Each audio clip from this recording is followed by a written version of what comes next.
Welcome back again mga idol. Share namin to si Bilog na windsweep. So ngayon mga idol, nagbabaklas kami ng wire kasi may mga baon na. Ayan o, tulad nyan. Pinaklas namin tapos binalik lang namin ng ibang direksyon. Hindi matatamaan yung sugat. Medyo marami yung babaklasin natin. Ayan o. Dito rin. So tsaga-tsaga para sa ikagaganda ng halaman.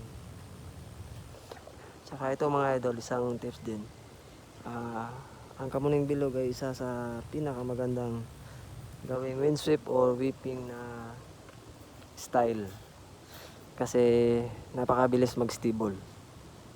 Actually mga idol, itong mga sangang to stable na siya. Pero binabalikan pa rin namin. Kasi hindi pa sila ganun ka lalaki. Pero stable na.